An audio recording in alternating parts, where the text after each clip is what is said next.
Damien Clermont, nickname Mustafa Al-Gharib or Abu Talha Al-Kanadi, nationality Canadian. He belongs to the organization of Al-Nusra Front. He converted to Islam in the age of 17 and left Canada in November 2012 and joined Al-Nusra Front. His mother said that her son has been watched by the Canadian security and does not know how he left the country. Had they been looking for him or watching him before he left Canada? That's my understanding, that they've been watching him and several others, yeah. And yet they had no idea he'd left the country? They weren't certain. They had suspicions that he had. He was captured by the Free Syrian Army, which executed him on the 15th of January 2014. Abdelaziz Ghayman, nickname Abu Lin or Abdul Malik Al-Ihsa'i, nationality Saudi. He is a member in Al-Qaeda, Ahrar al-Sham movement, the Syrian Islamic Front. He earned the master degree from King Faisal University. He fought in Afghanistan in the 80s of last century, then in Bosnia and the Indian Kashmir. He visited Syria in 2001 and got arrested. He spent 15 months in prison, then transported to Riyadh prison for 30 months. He is one of the most important members in Al-Qaeda and from the first generation of Arab Afghanis. He was killed in Idlib during clashes with the Syrian army. You look at the Islamic states. The only ones who are being attacked are the secular states. They're not attacking any of the more radical states, the more strict, more Sharia-oriented states. They're only going after the secular states. I think what's at stake here is that very, very smart people have figured out that you can use Islam, the religion itself, as a weapon against the people who practice Islam. And I think what's at stake here is a battle for the soul of the Islamic religion. And so is it going to go the way of peaceful Islam, or is it going to go the way of radical Wahhabist Islam? And that's what I think that they're doing. I think that the Israelis and the Saudis have been in bed together for a very long time. Everybody knows it. The Saudis have been funding this radical Islam for a long time. They've been spreading it prolifically around the world.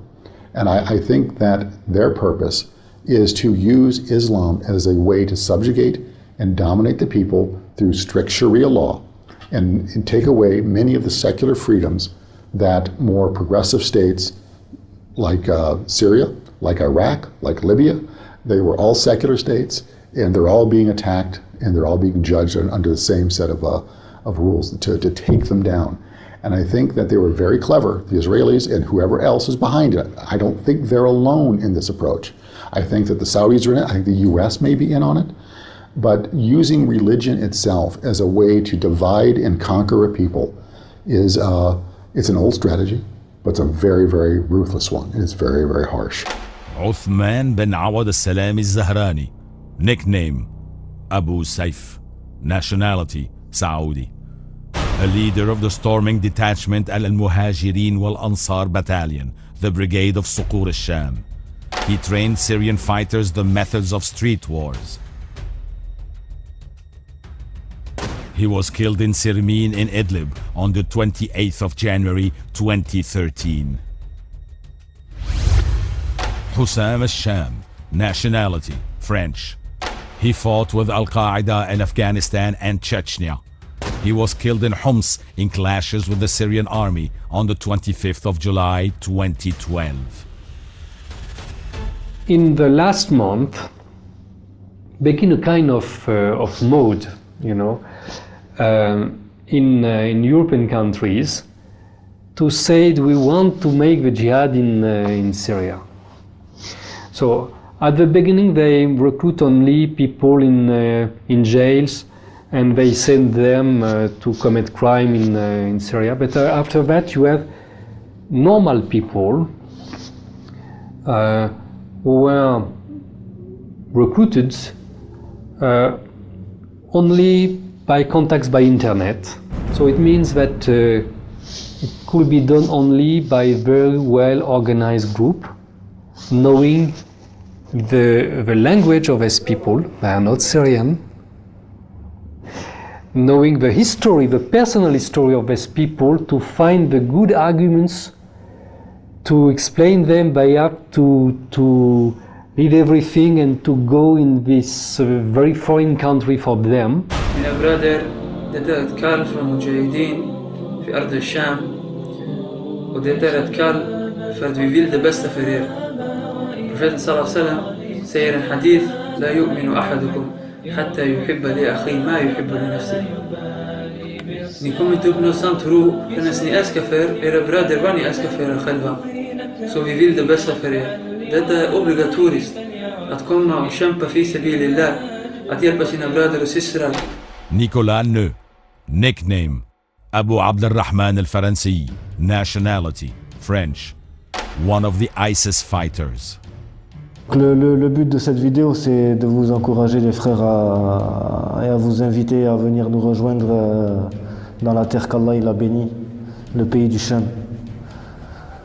Oh mes frères de France, mes frères à Allah de France, d'Europe et du monde entier, Inch'Allah, le djihad en Syrie, il est obligatoire. Le djihad en Syrie, il est obligatoire. He was killed in Al-Rashidin quarter in Aleppo during clashes with the Syrian army on the 23rd of July 2013.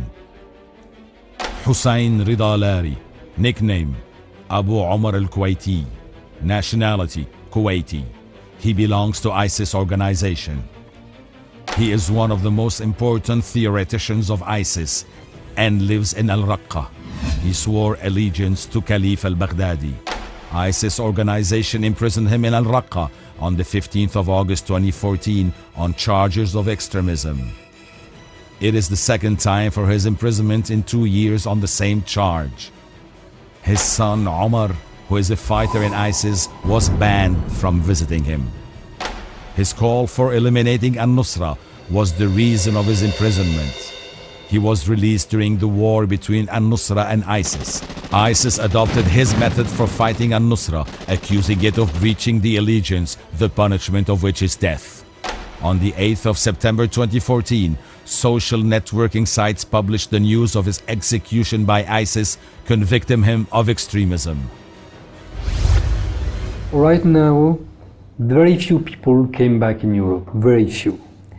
Most of the people who understand that they were pushed in that tremendous war and who react to that, they surrender to the Syrian militaries. But I think that when the war will end, these people will not return back to Europe or the US. They will be used by the same politicians against new targets outside Syria. It's not a country in Europe, it's China. Already in the last 5 months, you have 7 big attacks in China by jihadists coming from Syria.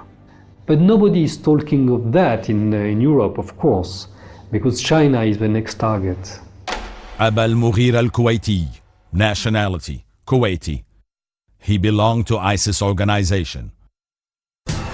He slayed more than 20 civilians from the Shaita tribe in Deir ez-Zor countryside and published photos bragging slaying one of them.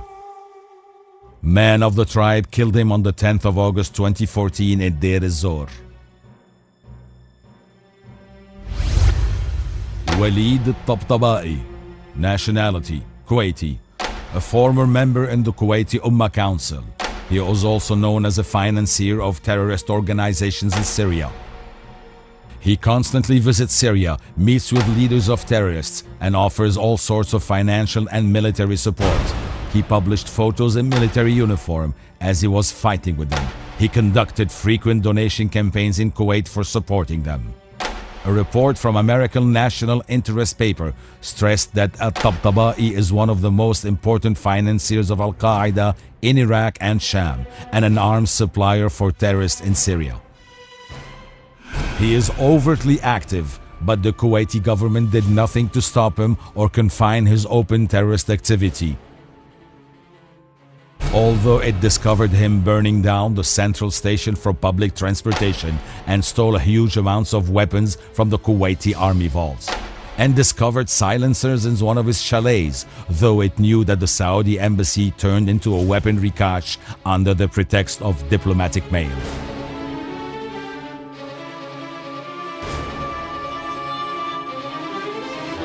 اليوم هو البداية، كان تخريج 3000 مقاتل مجهز مدرب. اليوم في حلب 1000، وغدا في إن شاء الله تخريج 1000 في إدلب، وأيضا في الفترة المسائية راح يكون تخريج 1000 ثالث في شمال حما. هذه الدفعة الأولى من الحملة 12000، وإن شاء الله مستمرين بتجهيز 12000 غازي اللي وعدنا فيه بالكويت، وهذا جزء من حملة العلماء الدعوة للنفير والمساهمة. نريد أن تكون مساهمتنا بالأفعال لا بالأقوال. I'm convinced our societies are not prepared to this kind of confrontation. Our policy has been wrong for a long time. And, you know, somebody said to me lately in an interview, he said, your country or the European countries should focus on the development of their own societies. We have many people from Arab countries, many Muslims, many people from Turkey, and our societies have not really welcomed them. You know, they live like in a ghetto. They are isolated from the majority of the society, and so these kind of ideas can succeed, especially among young people. And you know, we have young Germans, for example, even women, young women, they convert to Islam because maybe they want to marry somebody, you know, a Muslim, or they feel attracted by this kind of religion. And they are completely isolated from the European culture and our understanding of democracy and political life and social life.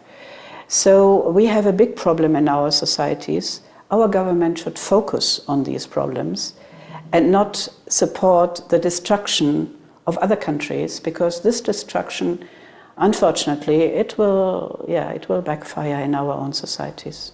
عبد العزيز العثمان, nickname عزوز القطري, nationality Bahraini. He is a volunteer soldier in the Bahraini Defense Force. He belongs to Al-Nusra Front. He came into Syria with his Bahraini military uniform and joined the terrorists, and was killed in Syria in October 2012. Muhammad bin Isa bin Ali, nationality Bahraini, from the well-known Bahraini tribe of Bin Ali. He is a lieutenant in the Bahraini Ministry of the Interior. He dissented and joined ISIS, and he is still with them since July 2014. He declared his dissent in a tweet on his Twitter account.